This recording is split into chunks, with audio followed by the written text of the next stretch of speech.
Agent Week 2022 and to day 4 of our program. So far, across the first 3 days of the program, we've heard updates from the Australian Government's Department of Education, from our state and territory study destination agencies, from our wonderful international student alumni. This session will be our final session for Want to Miss. Before we get started, let me please acknowledge the traditional owners of the lands on which we virtually meet today. And for me, that is the Wurundjeri people of the Kulin Nation. And I want to pay my respects to their elders past and present and acknowledge their connection to land, sea and community. Today, we will hear from Jürgen Schreiner from the Australian Government's Department of Home Affairs, providing an update on visas and visa processing. We know how important these updates are to you, and we are grateful for Jürgen's time today. But first, we are excited to bring you a new session on our annual program, an Agent Leaders panel. And I'm very much looking forward to introducing our panellists to you. But before I do, I want to talk to you about just some research that we undertook not so long ago with some of you, and just give you some insights into key findings. So as you know, 2 key drivers of student decision making are employment and quality education. These remain the equal first decision-making factors across a range of recent decision-making research. And Australia faces ongoing competition from other study destinations on both these measures. In fact, Canada, the US, New Zealand, Germany, all have skills shortages in the same areas as Australia and are adjusting student and graduate visa policies accordingly. So during 2022, Austrade commissioned new independent research into agents' perspectives of Australia as a study destination after pandemic-related restrictions were lifted. The project was conducted independently for Austrade by the Ligon Group. We sought to understand how we might better support you, our agents, and how Australia's value proposition compares now with other destinations and ways to improve our communications. To anyone involved in the project who is joining us today, thank you so much for your time and for sharing your views. I will provide a short summary of the project's finding as a scene setter for our panel session today. Participating agents reported an overall increase in interest in Australia since travel restrictions were lifted. They were positive about the messaging used throughout the pandemic and Australia's recent policy changes, including post-study work rights and work hours. They believe Australia has a competitive advantage in student and graduate employment and needs to showcase employment options and outcomes both in Australia and back home for returning students. According to our agents, Australia's key selling points remain employability, quality, safety, and a sense of welcome and the natural environment. The UK and Canada are seen as major competitors to Australia by all the agents that we interviewed. Japan, Hong Kong and Singapore are re-emerging as key study destinations for students who are looking to study closer to home. And lastly, that cost of living, affordability and accommodation are current challenges for all major study destinations globally. So, it's time now to see the views of the experts who are joining us today. And No.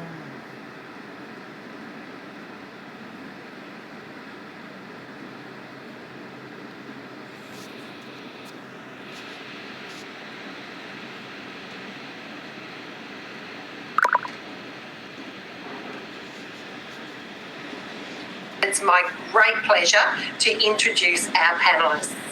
In no particular order, we have Ravi Singh joining us today. He is the Managing Director of Global Reach and the President of Australian Education Representatives. Lee, who is the Founder, Director and Chief Growth Officer. A very warm welcome. Bring us. Let's get into some questions. Share with us your insights on any new trends that you may have identified. For example, any changing student and family priorities when deciding whether to or where to study abroad. Anything that you've noticed that is a little bit different from what it was pre-pandemic. Yinny? Yes, definitely. It's a great pleasure to be here with everybody. Thank you for having me.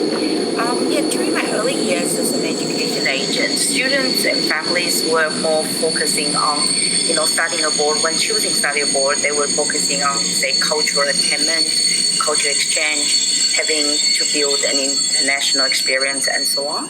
But then more recent years, of course, there was a strong shift towards additional requirements, such as award ranking positions, such as permanent residency possibilities after studies. Now, as recent as post-COVID period, we are seeing strong shifts towards three additional requirements, and that is career outcome, employment opportunities, value and affordability, and return on investments. So these are a few key trends that we have seen the evolution of our international education in the past. Now, so the new student orders, when family and students are choosing their destinations, the trends we find, I put on seven categories there. So the first one is really, education value for the investments they put in. Then second is the return on their investments, the ROIs. Third is the outcome of their, let's say, possibility for permanent residency when they choose their destination country. Number four will be the ranking, the very traditional, universities or ranking positions. Then followed by cultural attainment, cultural exchange, and having to build a superior international experience.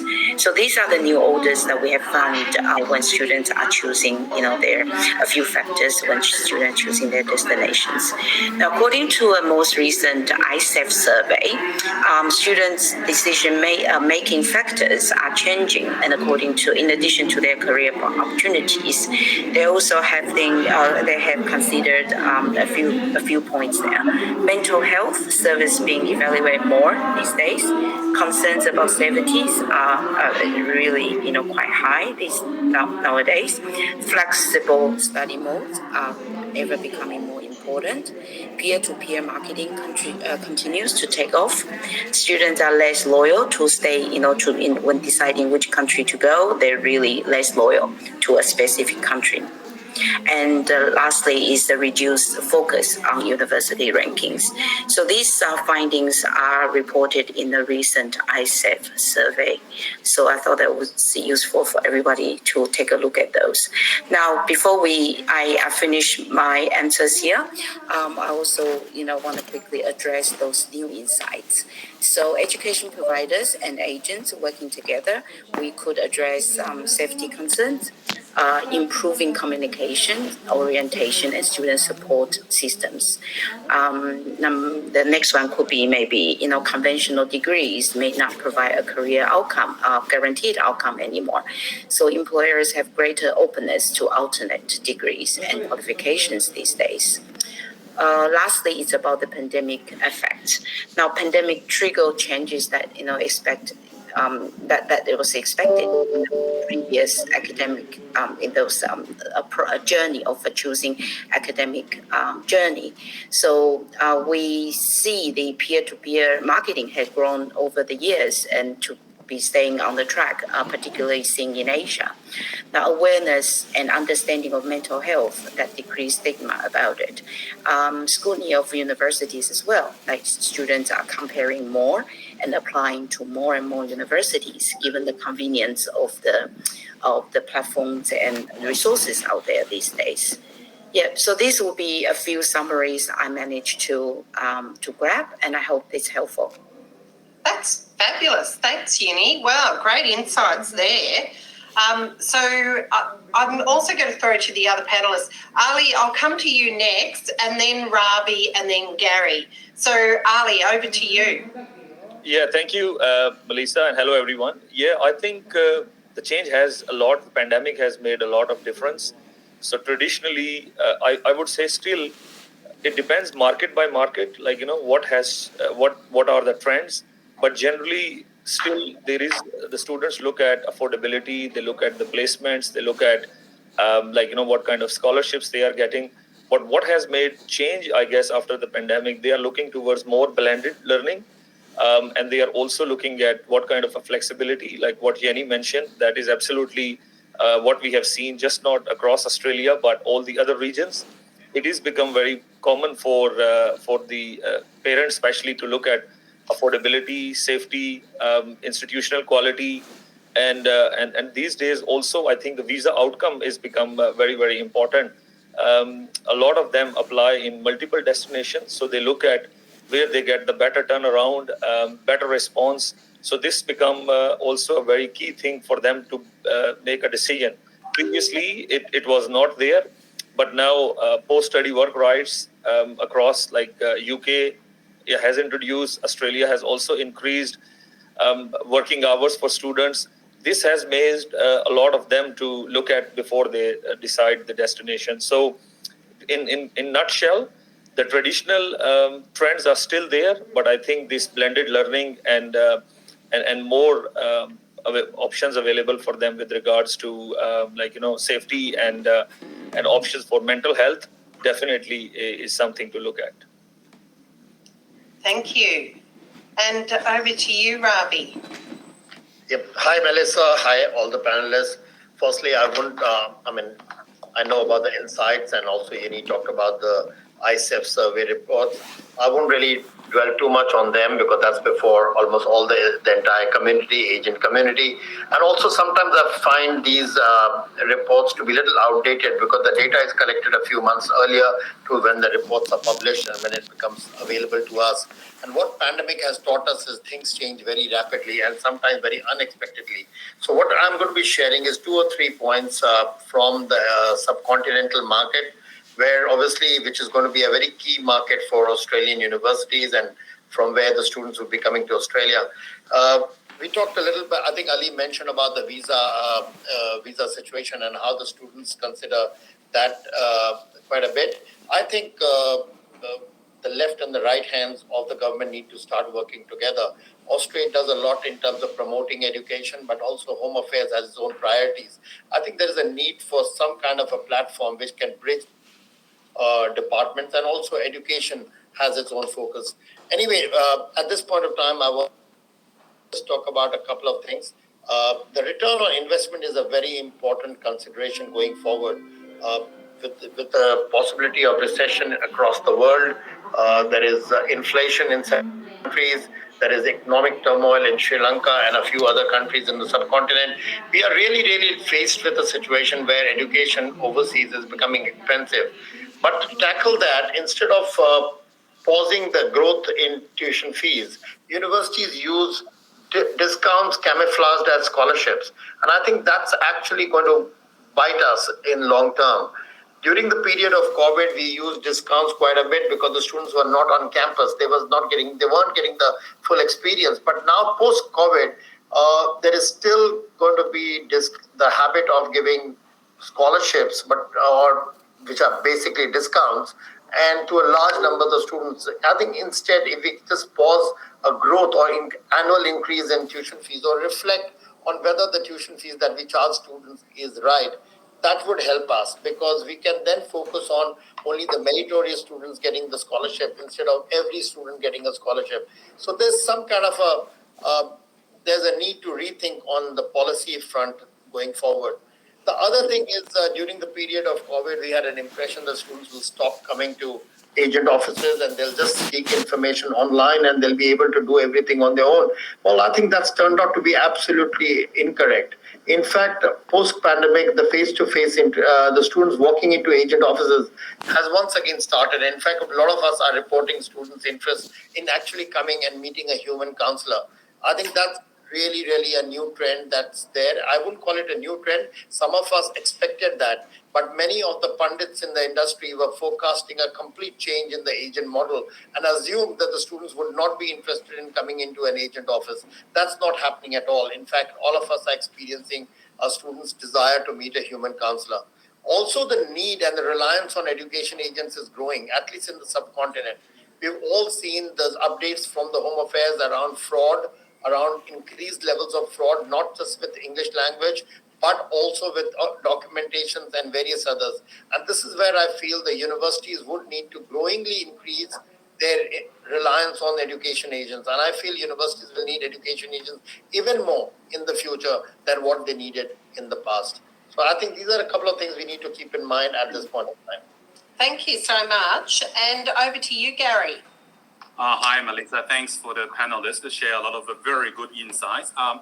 Look, my observation is a bit different from those colleagues on the panel because, as you are aware, we focus on Chinese market, and especially we are dealing more channel students. So it's different from most of the agents that actually recruit the students from the market. We actually have the program over there. But my observation, certainly the trace of the trend changes in China during the pandemic. When you look at back to 2020 and 2021, most of the Chinese students and parents were satisfied and proud of the China's COVID control policy. And more of them actually preferred to study in China through the virtual classroom by the foreign providers or study with those transnational programs in China. But currently, we start to see more and more students want to travel to the study destinations for their programs. And thanks for Australians' successful management of the COVID and our national state policy of returning to a normal life, does encourage a lot of the Chinese students to return to Australia and choose Australia as a study destination. So that's the number one observation. And also number two, I actually start to see the market shift a little bit because originally we see when students choose the universities, it's more focused on university ranking, so university ranking domination. But now actually I can start to see the middle class students, the students from the middle class families, they actually start to look at the post-study work opportunities when we consult the students. They start to look at the jobless component or the work integrated learning, whether it's built-in into the degree or master products. That's something students, more and more students to inquiry. And also, in the past, we receive a lot of the inquiries. The students want to study a short master course, just like a lot of students study in UK, because for them, it's a 1-year master program. In China, we call it the gold-plated. So basically, you look much better after 1 year. You return to China, you can get a job. But the situation is changed now, given that the employment market in China is not that as good as before pandemic. So actually, more and more students worry about the migration policies, whether there's in the possible study destinations, and also the potential labor market economic performance of these study destinations. So that's something students actually in their mind during the inquiry. And in terms of the priorities, the colleagues already mentioned so many things like the safeties, the study environment, et cetera. But for Chinese students, I think one of the priorities is the bilateral relationship between China and Australia. But thanks for the new government, and especially our prime ministers to meet President Xi in G20, I think our relationship definitely is moving to the right track. So I think that's a good sign, because what the parents and students' concern is whether study in Australia, they will face a potential risk for their qualification to be recognized when they back to China by the government or the future potential employers. That's the concerns they have. Yeah, that's my opinion. Thanks, Gary. Gee, we're really seeing a complex environment that we're operating in, aren't we? And a confluence of all of these things coming to bear. And yet we're also seeing some real market distinctions, as you just quite rightly pointed out then. That's fantastic. Let's move on to another question. And I can see we're going to struggle to get through our questions, but let's see how we go, because these are really rich insights and I don't want to stop you. So now, based on the depth of your experience in the sector and the detailed insights into current student demand, what are your predictions for the future of global student mobility? So this is global, and I'd like Ravi to go first, then Ali, then Gary, then Yini. Please, Ravi. Well, I think overseas education remains a very, very much going to be a living sector for the subcontinental market. Indian students will continue to travel overseas to study, and they have been doing that for now hundreds of years. Obviously, Australia picked up in recent years, last 30 years or so. But students from India and the subcontinent have been going overseas to study at various levels. Primarily to the US. It used to be US and UK at one time, but new destinations have emerged over a period of time. But going a little bit further into into the Australian demand space, we were all very surprised with the V-shaped recovery that Australia showed post-pandemic. In fact, we expected the recovery to be over the next 2 or 3 years. And many of us will remember that the last decline in student numbers happened in 2009, 2010, when there were some adverse media reports around certain incidents in Australia around Indian students. And that led to the market or demand for coming to Australia declining by close to 90% at that point of time. So when we really consider the decline over the period of pandemic, it was not that bad. However, Indian students didn't really pick up on online studies or studying in the country. They wanted to be in Australia to study. What we are now possibly looking at is a much faster recovery over the next couple of months or maybe over the next year, and we should be back to 2019 numbers. So global student mobility in terms of from the subcontinent, I think going overseas to study is for two prime purposes. One is, of course, to gain an education. But in India, the education options are increasing. There are lots of private providers which have set up universities. The government has expanded capacity. So the reason why students from the subcontinent travel overseas is also to be able to work and settle overseas in those countries. And we can't really go away from that fact that the changes in post-study work requirements have an immediate impact on the demand for overseas studies, and especially those countries which make it a little easier and a little better to work and possibly even settle. So that's why, Melissa, in the beginning when you were introducing, you talked about Canada and the UK to be close competition to Australia, because both these countries had made some changes which made it very attractive for students from the subcontinent to study in those countries. The way I look at it is that the next 5 years or so, Indian student numbers will continue to increase. However, there will be a time when it will be rejigged a bit. It will grow at a certain time while others will show a decline. And Australian time has started. I think the next 2 or 3 years, Australia will grow in numbers. Only thing it needs to still fix up a few more things. We talk about post-study work being a very attractive and possibly a kind of a catalyst for the growth at this point of time. But the GTE criterions are such that the moment a student mentions about post-study work or settlement in their statement of purposes, it will not be considered a viable student to come to Australia. So I just don't understand this. While education and trade would go out and tell the world that Australia offers the best post-study work options, but somehow the student cannot be truthful about it when they are applying for a student visa. So we need to really fix that part, Melissa. And I think our audience comprised of education providers and agents and also possible policymakers, we really need to be truthful to ourselves also. It is a major driver for students from the subcontinent, and a student should be able to say in their SOP that they are considering Australia because they want to work for a few years and get kind of a return on investment. Thanks, Ravi. And you're quite right. I mean, we actually need the students to stay too. So we do need to retain more. And so the GTE test does appear to be out of step at the moment. What about you, Ali? What are your thoughts? Yeah, I think I agree with Ravi as well to some extent, but I think one of the things we also have to understand that during this COVID period, a lot of other destinations than traditional like UK, Canada, Ireland, they have just not only emerged as a top destination, but we also look at Singapore, Malaysia, and China are also started to get really good attraction for international students, especially from the neighboring countries. But I think, like I said, I agree that Australia will remain a top preferred destination for students. But what I think they will be making the decision based on the visa outcome. Like Ravi mentioned, it was expected that after the pandemic, Australia visa outcome will be very, very fast, just not only for South Asia, but the other destination. But we have seen the growth this year is not as what it was expected.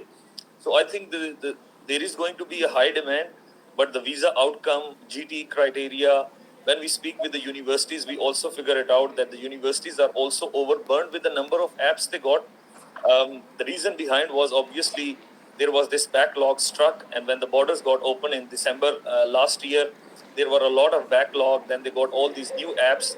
They were not able to screen them on time or clear the GTEs, and then the sessions were getting passed, and then they had this study gap and the SOP issue. So I think Australia admission criteria, which immigration require now for SOP and stuff, that definitely needs to be looked at to simplify. Because we can see the other top destinations are doing the same. Post-study work rights, I think more and more destinations will be introducing. We can see Canada is emerging as also a very preferred destination with huge number of students going there alongside UK. So I think the demand for Australia remains the same.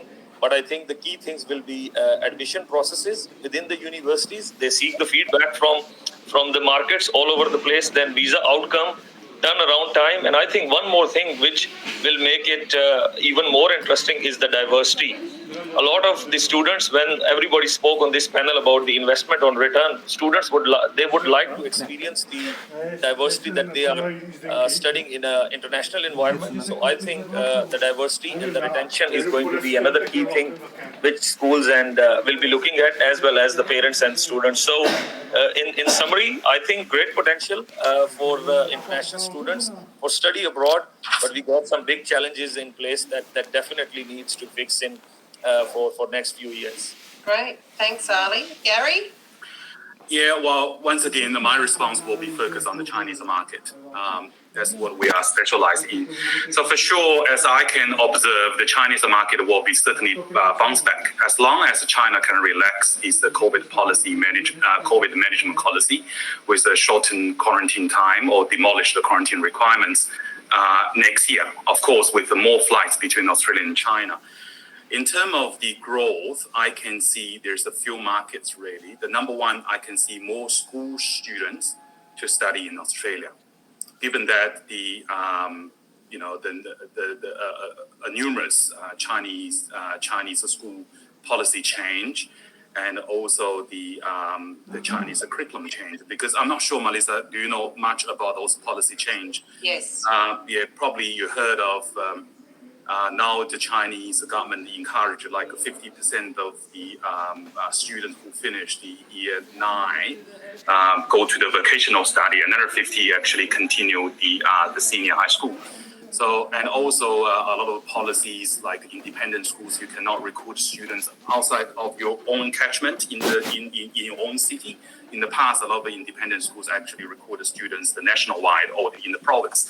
So, which means a lot of the good students or the students who have a very strong financial background don't want to study the vocational education. They will choose study overseas. So certainly, I think we actually start to receive a lot of inquiries from China. The parents want to send their children at a young age or probably come with them as a guardian. And also, number two, due to the downturn in China's job market, we should expect more Chinese students to study in Australia. For those come from the upper class family, they probably will send their children come to study in Australia for the whole duration of the program.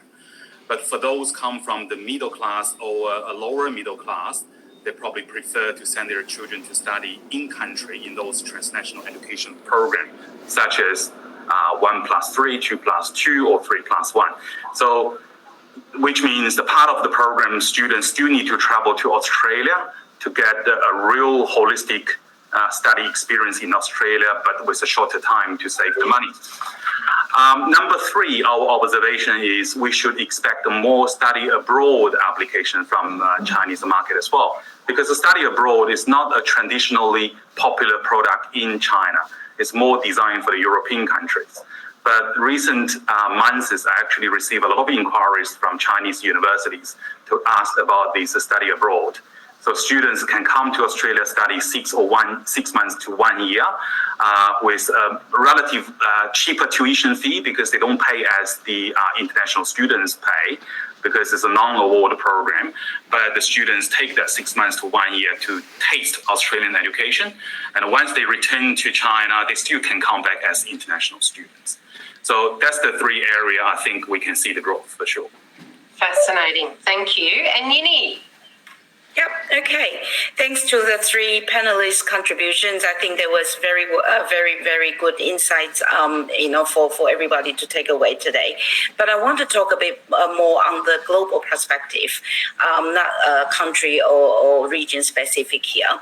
We know that USA at any given year, they will have 1 million international students studying in the USA. Australia, at its peak, we had more than 800,000 international students in country. We ranked the second largest study abroad destination globally. So in this kind of context, Australia continued to be a popular destination, of course, in the coming years. We see recovery coming, as Ravi just put it. And also, Ali talked about diversity. So I want to quickly talk about diversity here. Now, we see growing trends. Students and parents, they would choose, they would make their decisions on maybe doing studying online for maybe first year, second year, and then coming out of to study at the destination university campus as a later part of their journey. That kind of programs, as I agree with Gary, that is going to be continuing to be the trend. And then we see that, but one concerning statistics I studied a few days ago was that there was a report out that only that's 98% of students that study online programs actually ended up not completing their qualification. So that was a bit, concerning when I saw that data. 98% of online study kids don't complete their studies at all, qualification at all. So there's something quite important. I'll bring us back to this conversion and retention issues that Ali talked about. Now, Australia has got a slightly different approach to, let's say, USA. I had a conference with the United States agent network 2 days ago, and they talked about they are also experiencing quite significant issues on retention. So very similarly, USA providers are experiencing the kind of a trend that students will land in a country and then change on a certain visa and then change to a second education providers very quickly. So I think one of the things that we as an industry conversion and retention as an industry and markets. And lastly, I probably want to talk a little bit on the global context on the communication and everything. Now, we as a market, how do we communicate with the global markets? And then how do we continue to build our long-term, consideration and preferences? So these are a few just considerations we feel like, as a focus point, discussion points. If we were looking at, recruiting international students from the emerging markets, such as the 10 10 SEA countries, Southeast Asia, 10 countries such as South Asia, such as Middle East or Africa. Each regions have their own different characteristic and their own special requirements. So that been really covered today by the previous panelists already. So this is just a few of my points here. Thank you so much. Now, we really are running out of time, so I'm going to jump to question number 4. And what I'm going to ask you is to tell me one of the following: the biggest opportunity in your key market, and one greatest challenge or threat that we need to consider going forward. So one great opportunity and one major challenge or threat. And if we can go in the order of Gary, Ali, Yini and Ravi, please. Gary, first. Okay, for the opportunity, certainly I think we probably should build more channel programs in China. Most of the Australian providers are very conservative compared with the providers in UK and USA. And we know recent years, those traditional articulation program does not generate the good quality, the quantity of the students to Australian providers anymore. That's why we should be more creative and design the program to be offered in conjunction with the Chinese providers in China within the rule and the requirement of Australia and China.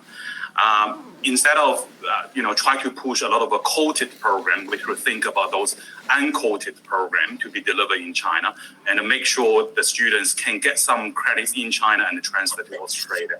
And the other thing, I know you mentioned one, but I still want to mention about the school sector should have a more promotion in China, because I can see the growth market. Sorry. That's okay. Oh, sorry. I can't stop it. There. Sorry, I had my timer going. Apologies, Gary, keep going. Okay. Because certainly we can see the market growth from the school sectors in China. I would encourage, more schools providers, or probably with Australia, when the pandemic over in China, we can arrange more study tours to come to the schools, because that really helps students in terms of choosing Australian school as a study destination. In terms of the challenge, I think any Australian providers, when you want to deliver or run any programs in China, you have to be aware of the Chinese education policy and the government requirements, and also understand the way people and the government operates over there. It could be totally different from the way we operate in Australia. And in my experience in working with Australian providers, when we try to deliver something in China, they always say, "Oh, do you have a policy to support this?" I say, in China, it doesn't work that way. We don't have a policy to stop this, which means you can do it, So I think we have to understand that. That's the one thing. And the other challenge, I think, is I think the GTE. I think a number of the panelists already mentioned that. The visa officers should also understand the market change in China. Because in the past, we probably have a lot of students directly come to study in Australia when they finish school or when they finish university. But now we can see a lot of people actually come after they work in the industry for 1 or 2 years or 3 years, because the market, the job market is no good in China at this moment. So you start to see more people want to come to Australia, re-educate themselves, and change the job. But a lot of these kind of circumstances can lead to the visa cancellation. Yeah. Rejection. Yeah, rejection. So I think that's something our visa officer should consider. Thank you. Ali. Yeah, so I think with mine, it's both the opportunity and the challenge are a little bit interconnected. We all have seen probably last few months and years that aging workforce is a key topic, burning topic we read everywhere. So, but with that, I think we have a lot of opportunity. Like there is a shortfall in nursing, there is engineers, there is teachers, there is aged care. So I think these kind of courses are going to be very, very popular. But then again, the challenge relates with this, that obviously people would like to come and study in these courses, and we all spoke about it. They want to have a career and life out of it. But when it comes to the challenge is the policy between the university sector and the private sector as well. So you look at Nepal, you look at Latin America, you look at even India, they don't get visas in vocational sector as easily the way they get in university. So I think there has to be the strategy very clearly upcoming years that what will happen if a student applies in a vocational sector to do, let's say, health and safety course, because the life has changed. And I agree with what Gary mentioned earlier, that student perspective has changed. Like maybe they have done MBA, but now they want to change their profession and they would like to come back and study a health course because this is what they have learned in pandemic. So I think the challenges are being seen at the visa application stage as well, both in regards to turnaround time and also in the clarity of student profile that is being accepted. I think this is going to be the key one. And I think for the long term, one last thing from me, I think it's going to be very important, Australia and China, like, the dialogue has been started. So I think this will continue to strengthen Australia over years. But right now, India and Australia relationship should also hold us in a good state in both short term and medium term. But I think the profiling is going to be the key. Thank you so much. And Yini, then Ravi, and we've got to keep to 1 minute each. No problem. We'll try to. Okay, thank you. The opportunities I see is really embracing the most advanced EdTech solutions to maximize, the processing, the efficiency, the recruitment channels, funnels, and so on. So as I was reading out, I was writing out just now the whole student journey, right from the beginning of brand awareness, lead generation, marketing automation. These are all the very beginning of a student journey. Now, when we come into the second leg, that is the admission process. How do we utilize the best technology solutions that's available to us so we could minimize and give the best quickest turnaround time and so on. So the admission process that is delivered to our agents friends and our students, and that will be crucial as well. Lastly is really the student experience. Once they are enrolled study in Australia, we want to make sure the opportunities that for we to showcase or for them to experience the best student experience. So when they finish their study with us, when they graduate, they become our best ambassadors to talk about the student experience, and then the engagement of our graduates and alumni. That is always a lot of industry people know I'm a strong advocate of alumni engagement and as a referral to our to study in Australia as a whole. So lastly is about the challenges. I think for what we discussed today. Our agency's current challenges, the biggest challenges as we map out this global expansion, is really how do we screen out the genuine and appropriate students, right fit for Australia and for its own degrees and programs. And the whole visa process can be challenging as well. So so just to finalize or to conclude, really, I think when we are out there to compete with the rest of the world for the same students, it's really the students' experience and the best student services that is going to win us as Australia as a country compared to the rest of the destinations. Thank you. And Ravi? Well, being the last speaker, okay, the biggest challenge I think for the subcontinent, especially India, is the recently signed free trade agreement between Australia and India.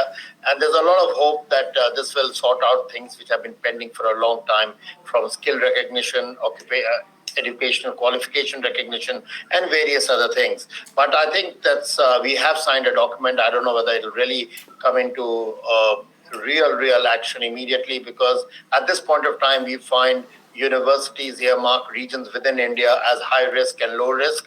And high risk includes the region from where the Prime Minister of India comes in, which is the Gujarat region along with Punjab. So while we have signed a free trade agreement just recently, we don't know what its immediate impact on international education and trade will be.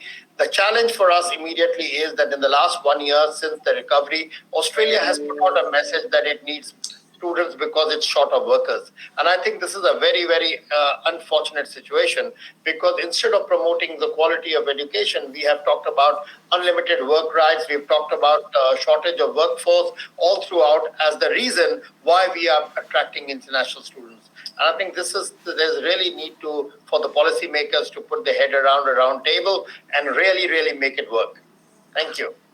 Thank you so much. And what a fascinating discussion I've learned so much just sitting here and benefiting from your wisdom. And I can't thank you enough, all of you, for helping us grapple with these tough decisions and these tough choices. You've given us some real deep insights there, and I really do appreciate your generosity. So Ravi, Yini, Ali, Gary, thank you ever so much, and let's go back to the main program. Thank you. Thank you.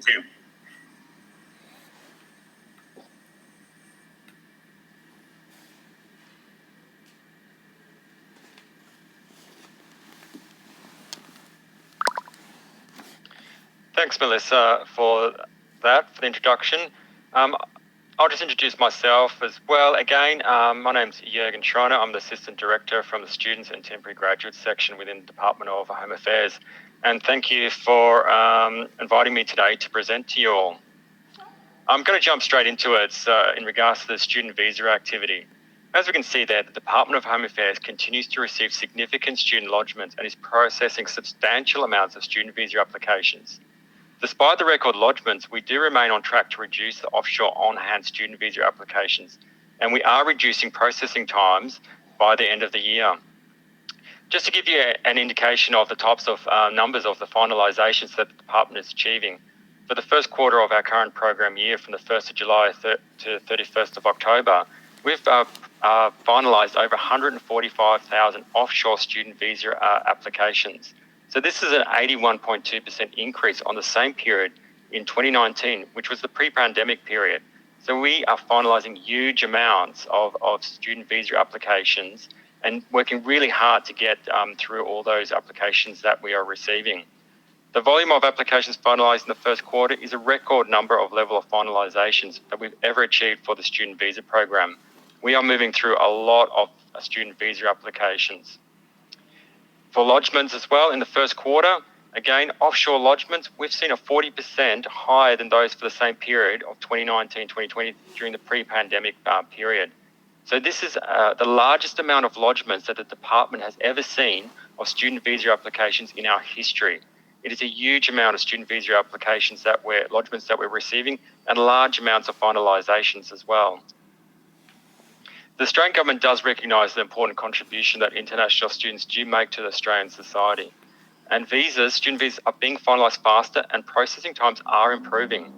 The number of offshore and on-hand applications has halved since the 20th of June 2020. Most importantly, the caseload is getting younger. 60% of the offshore on-hand caseload is now 1 month old and 70% is under 2 months old, which is a huge improvement on the amount of student visa applications that we're finalising and getting through a lot quicker now as well. Just to give you an idea of the numbers of onshore student visa holders, we've had over 424,000 student visa holders in Australia since the 17th of December 2021. And nearly 386,000 arrive in Australia from the 15th of December to 2021 and October, 28th of October, which is a huge amount of student visas returning back to Australia to study. Just giving you some visual understanding as well, I did mention the lodgements there. As you can see over here, we've had over 100,000 lodgements for our quarter here. This is a 10-year comparison and gives you an indication of the huge amount of lodgements that we have received. Like I mentioned earlier, this is the most amount of lodgements that we've ever received in the Department of Home Affairs for student visa applications, and we're finalising huge amounts. But this graph, it does give you a good indication of the amount of lodgements visually that we have been receiving. And also, where are the lodgements coming from? Where are they going? Where are students lodging? Where are agents lodging? It predominantly is in the higher education sector, which is just over 63,000. Also the vet sector, just under 40,000, and also the ALICOS sector, the three most prominent sectors where lodgements are occurring. We've also got the postgraduate school, non-award and foreign affairs sector as well, also contributing to the amount of lodgements. But the three main lodgements sectors are the higher education, vet and ALICOS sectors. Also mentioned the offshore finalisations. We've really ramped up our finalisations, and that is evident in the amount of finalisations that we're finalising every month. We are finalising more than we're receiving, and we're going through them as quickly as possible as well.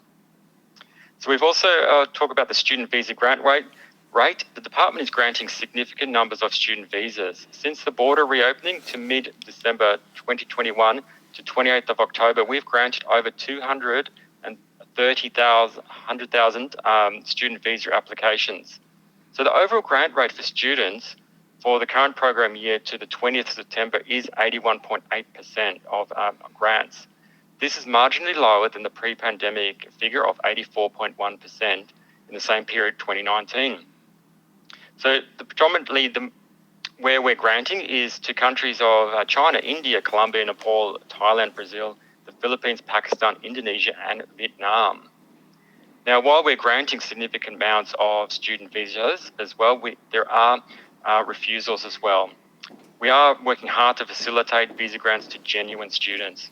So it is disappointing that we are seeing fraudulent information from identified predominantly from certain cohorts, including Indian, Pakistan, and Nepalese, and across all education sectors. But most predominantly, we're seeing fraud in the caseloads of the vet education sectors. And this is leading to a higher refusal rate amongst the vet sector.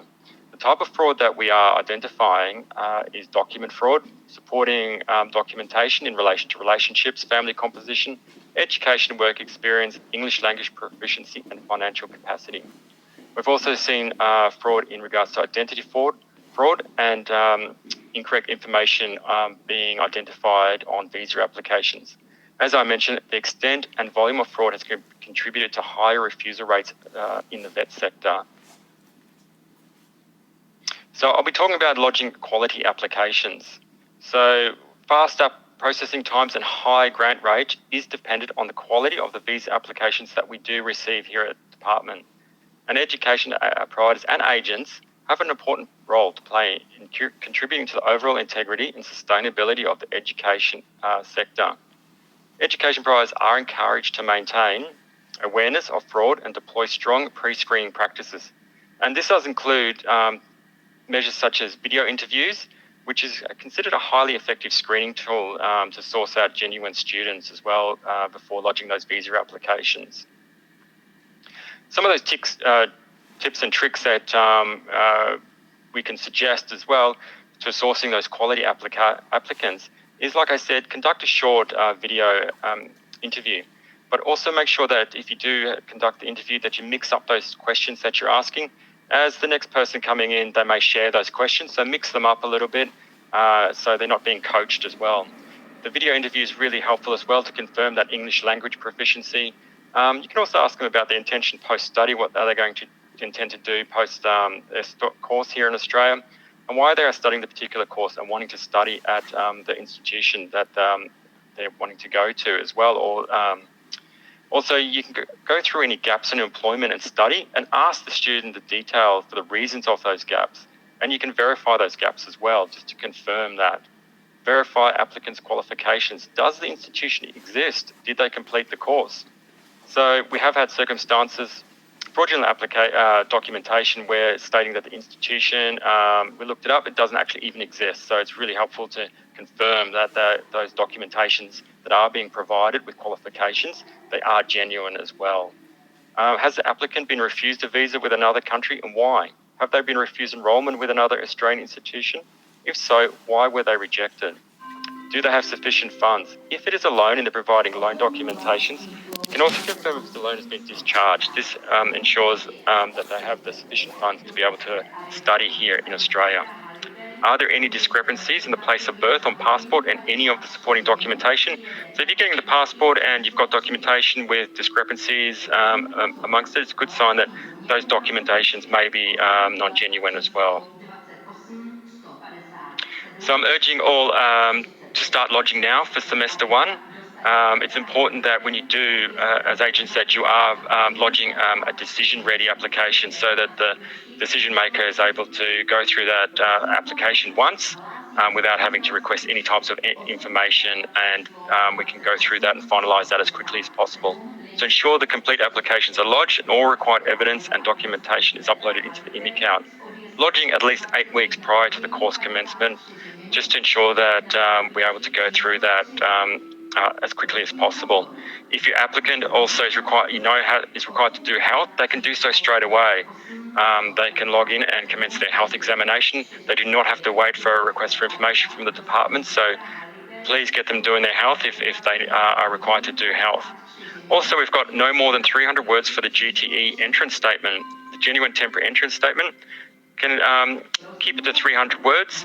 However, there is still scope to for any of those statements to back up those statements in the GTE statement to add attachments into your IMI account. So it's important that if you're going to make statements in your GTE statement, you can provide proof of that, and you can do that by adding those attachments into your IMI account. So it's important that the decision maker can see that what you're saying in that GTE statement is also backed up with that proof that you're providing in those attachments. Ensure current confirmation of enrolment. This is also relevant for onshore applicants as well. Make sure the confirmation of enrolment is current. We aren't able to grant the visa without a current confirmation of enrolment. So where we're getting our current information, make sure that you've all joined our Department of Home Affairs Facebook page, and also always head to our website, the Home Affairs website, under the Student Visa 500. We're always updating, putting banners on there to give you abreast of the current information. And also, we've got a social media campaign called the Check Twice, Submit Once campaign on social media, on Instagram, Facebook, on videos. We've got videos, all types of things. It's really good. You can have a look there. It just gives you some tips and tricks on ensuring lodge early, put your complete applications with all the documentation on that. So you can share that. And also my colleagues at Austrade have also put that on their social media as well. So it is out wide as well. So keep an eye out for that information. Student visa data, I always tell everyone, if you want to get some data on lodgements, grant rates, grants, have a look at data.gov.au. You can have a look there, the different types of grants that are occurring, the grant rates for any country, and the type of lodgements finalisations that are occurring for the different countries across there. If you do have any questions, feel free to, it is an important stakeholder question, feel free to email student.visa.program@homeaffairs.gov.au. Make sure you don't give that to students. It's just more a critical stakeholder related question, and one of the team will be able to respond to you. Thank you for your time, and I'll hand it back over to Melissa. Thank you.